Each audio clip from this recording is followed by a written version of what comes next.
नमस्कार दोस्तों, आज हम डिस्कस करने वाले हैं कि आखिर ये करंट क्या होती है और ये कैसे एक सर्किट में फ्लो करती है।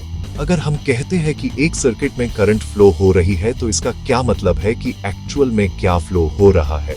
क्या करंट कोई पार्टिकल है?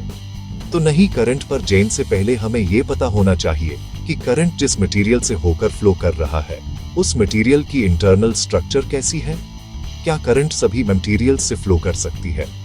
तो नहीं, क्योंकि करंट का फ्लो होना मटेरियल की इंटरनल स्ट्रक्चर पर डिपेंड करता है। तो अकॉर्डिंग टू एटॉमिक थ्योरी, हर एक मैटर की बेसिक यूनिट एटम होती है और जब हम उस एटम को थोड़ा और जूम करके देखते हैं तो उसके अंदर एक और स्ट्रक्चर सेंटर में एक पॉजिटिव चार्ज स्पेस होता है जिसे न्यूक्लियस कहते हैं। न्यूक्लियस के अंदर प्रोटॉन्स और न्यूट्रॉन्स प्रेजेंट होते हैं। इस न्यूक्लियस के बाहर चरण और कुछ रास्ते होते हैं जिन्हें हम शेल्स कहते हैं। इन्हीं शेल्स में इलेक्ट्रॉन्स घूमते हैं। जो इलेक्ट्रॉन्स सबसे अंदर वाली शेल्स में होता है वो न्यूक्लियस से स्ट्रांगली अटैच्ड है, जबकि सबसे बाहर वाला इलेक्ट्रॉन्स लूसली अटैच्ड होता है। जो बाहर वाले शेल का इलेक्ट्रॉन है उसी को हम वैलेंस इलेक्ट्रॉन कहते हैं।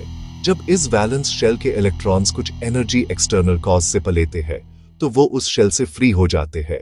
जिस एनर्जी की मिनिमम वैल्यू पर वो वैलेंस शेल से बाहर निकल आता है, इसी एनर्जी को हम इयोनाइजेशन एनर्जी यानी आयनन ऊर्जा कहते हैं। कुछ मटेरियल ऐसे होते हैं जो रूम टेम्परेचर पर ही अपनी वैलेंस शेल से इलेक्ट्रॉन्स को बाहर निकाल देते हैं। इन्हीं इलेक्ट्रॉन्स को हम फ्री इलेक्ट्रॉन्स कहते हैं। यही फ्री इलेक्ट्रॉन्स करंट के फ्लो होने के लिए रिस्पॉन्सिबल है। अब जैसे ही हम इस कंडक्टर के अक्रॉस इलेक्ट्रिक फील्ड अप्लाई करते हैं with the help of battery, then electrons applied field के ऑपोजिट डायरेक्शन में फ्लो होना शुरू कर देते हैं। इसी इलेक्ट्रॉन के फ्लो होने को या rate of flow of charge electron को हम करंट कहते हैं।